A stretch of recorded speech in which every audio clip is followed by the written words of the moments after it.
learning Quran together.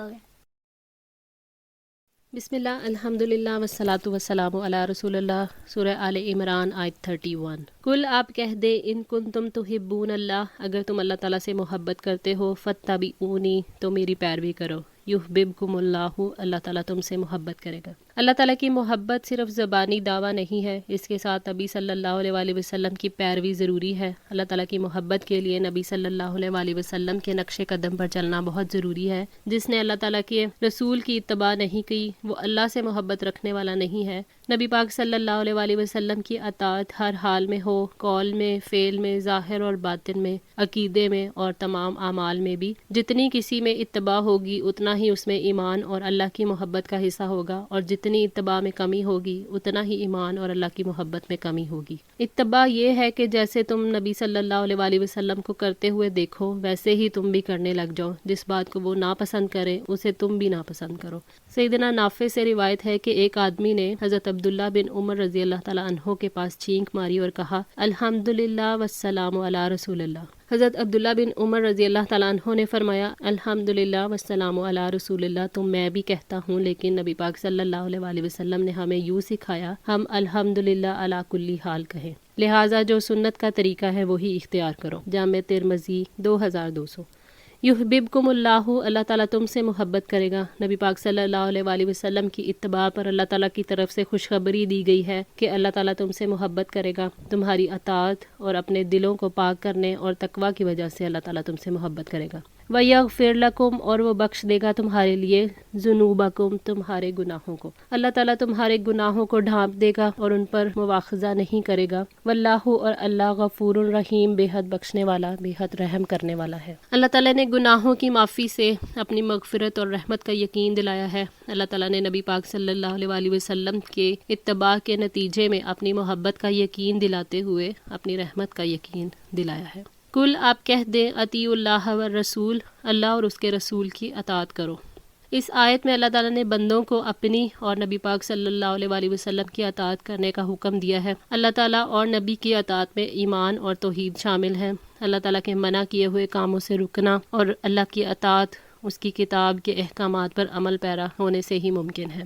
نبی صلی اللہ علیہ وآلہ وسلم کی اطاعت ان کی زندگی میں ان کے احکامات پر عمل کرنے سے اور ان کی وفات کے بعد ان کی سنت پر عمل کرنے سے ممکن ہے۔ حضرت عروہ بن زبیر رضی اللہ تعالیٰ عنہ سے روایت ہے کہ حضرت ابو بکر صدیق رضی اللہ تعالیٰ عنہ نے فرمایا میں کوئی ایسی چیز نہیں چھوڑ سکتا جس پر آپ صلی اللہ علیہ وآلہ وسلم عمل کیا کرتے تھے، کیونکہ مجھے ڈر ہے کہ اگر میں رسول اللہ صلی اللہ علیہ وآلہ وسلم کے قول و فعل میں سے کوئی بھی چیز کو چھوڑوں گا تو گمراہ ہو جاؤں گا۔ اسی طرح حضرت عبداللہ بن عمر رضی اللہ تعالیٰ عنہ سے روایت ہے کہ نبی صلی اللہ علیہ وآلہ وسلم نے فرمایا کوئی شخص اللہ تعالیٰ کی بندیوں کو مسجد میں آنے سے نہ روکے۔ حضرت عبداللہ رضی اللہ تعالیٰ عنہ کے بیٹے نے کہا ہم تو روکیں گے، تو عبداللہ رضی اللہ تعالیٰ عنہ سخت ناراض ہوئے اور فرمایا میں تیرے سامنے حدیث رسول صلی اللہ علیہ وآلہ وسلم بیان کر رہا ہوں اور تو کہتا ہے کہ ہم انہیں ضرور روکیں گے۔ ابن ماجہ 16۔ فَإِن تَوَلَّوْا، پھر اگر وہ منہ موڑ جائیں، فَإِنَّ اللَّهَ، تو یقیناً اللہ، لا يحب الکافرین، کافروں کو پسند نہیں کرتا۔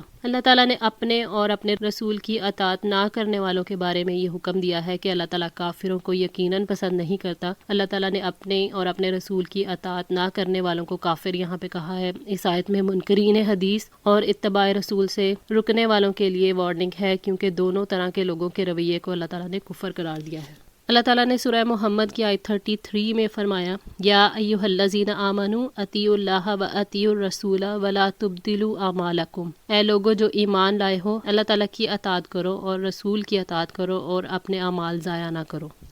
حضرت ابو ہریرہ رضی اللہ تعالیٰ عنہ کہتے ہیں کہ رسول اللہ صلی اللہ علیہ وآلہ وسلم نے فرمایا کہ میری امت کے سارے لوگ جنت میں جائیں گے سوائے ان لوگوں کے جنہوں نے انکار کیا۔ صحابہ کرام نے پوچھا یا رسول اللہ انکار کس نے کیا؟ آپ نے فرمایا جس نے میری اطاعت کی وہ جنت میں داخل ہو گیا اور جس نے میری نافرمانی کی اس نے انکار کیا۔ صحیح بخاری 7280۔ حضرت سہل بن سعد کہتے ہیں کہ نبی صلی اللہ علیہ وآلہ وسلم نے فرمایا میں حوض کوثر پر تمہارا پیش رو ہوں گا، جو وہاں آئے گا پانی پیے گا اور جس نے ایک بار پانی پی لیا اس کو پیاس نہیں لگے گی، اور بعض ایسے لوگ بھی آئیں گے جن کو میں میں پہچان لوں گا اور سمجھوں گا یہ میرے امتی ہیں اور وہ بھی مجھے پہچان لگے کہ میں ان کا رسول ہوں، پھر انہیں مجھ تک آنے سے روک دیا جائے گا۔ میں کہوں گا یہ تو میرے امتی ہیں، لیکن مجھے بتایا جائے گا اے محمد صلی اللہ علیہ وآلہ وسلم، آپ نہیں جانتے کہ آپ کے جانے کے بعد انہوں نے کیسی کیسی بدعتیں رائج کی۔ پھر میں کہوں گا دوری ہو ایسے لوگوں کے لیے جنہوں نے میرے بعد دین کو بدل دیا۔ صحیح بخاری 6583۔ ان اللہ، بے شک اللہ تعالیٰ، اصطفیٰ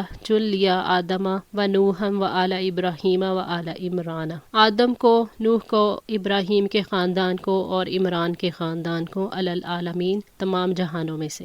اللہ تعالیٰ نے اپنے انبیاء علیہ السلام کے انتخاب کے بارے میں ذکر فرمایا ہے کہ اللہ تعالیٰ نے انہیں منتخب فرمایا، انہیں رسالت کی ذمہ داری پورے کرنے کے لیے چنا۔ رسالت ابتدا سے ایک ہی تھی، جس دین کو پیش کیا گیا وہ دین بھی ایک ہی تھا۔ یہ واضح کیا گیا ہے کہ یہ لوگ ایک ہی سلسلے کے تھے، ایک دوسرے کی نسل سے پیدا ہوئے تھے، سب انبیاء علیہ السلام انسان تھے، کوئی ان میں سے اعلیٰ نہیں تھا۔ اللہ تعالیٰ نے حضرت آدم علیہ السلام کو اپنے ہاتھ سے بنایا، ان میں اپنی روح پھونکی، فرشتوں سے انہیں سجدہ کروایا، اسماء کا علم عطا کیا۔ سب سے پہلے حضرت آدم علیہ السلام کو زمین پر بھیجا گیا۔ اللہ تعالیٰ نے اولاد آدم کو عزت دی ہے، اور حضرت نوح علیہ السلام کو اس وقت رسول بنا کر بھیجا جب لوگوں نے اللہ تعالیٰ کی عبادت کو چھوڑ کر بتوں کی عبادت کو اختیار کر لیا تھا۔ نوح علیہ السلام کو طویل عمر عطا کی، وہ 950 برس تک قوم کو تبلیغ کرتے رہے۔ نوح علیہ السلام کی دعا سے اہل ایمان کو بچا لیا گیا اور کافروں کو ہلاک کر دیا گیا۔ آل ابراہیم علیہ السلام میں خود حضرت ابراہیم علیہ السلام بھی شامل ہیں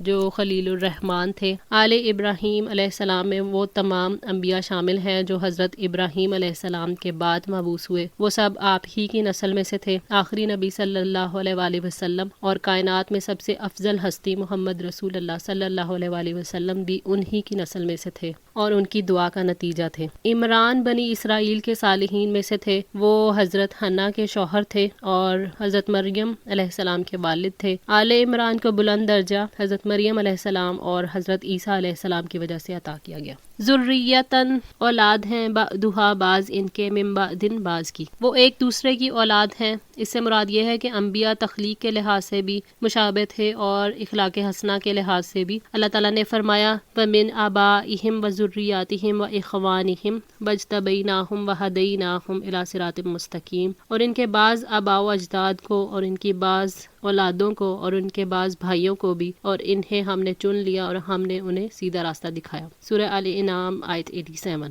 تمام انبیاء کے عقائد ایک ہی تھے۔ واللہ، اور اللہ، سمیع، سب کچھ سننے والا ہے، علیم، سب کچھ جاننے والا ہے۔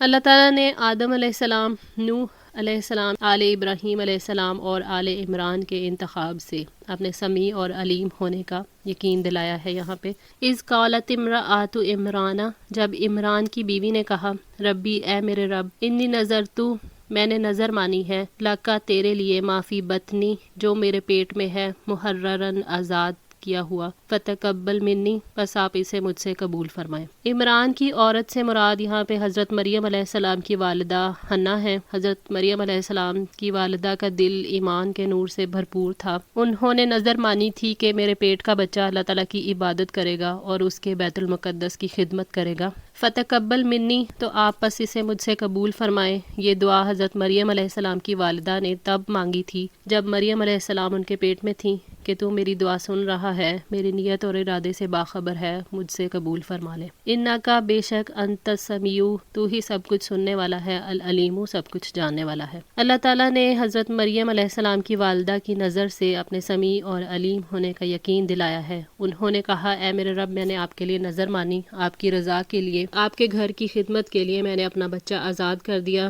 آپ مجھ سے یہ عمل قبول فرما لیں۔ اس واقعے سے حضرت مریم علیہ السلام کی والدہ کے اللہ تعالیٰ کے سمیع اور علیم ہونے پر یقین کامل کا اظہار ہوتا ہے۔ آج کے لیے اتنا ہی۔ دعا ہے اللہ تعالیٰ ہماری اس کوشش کو قبول فرمائیں، ہماری غلطیوں کوتاہیوں کو معاف فرما کر ہماری اصلاح فرمائیں۔ جزاکم اللہ خیر، والسلام علیکم ورحمۃ اللہ وبرکاتہ۔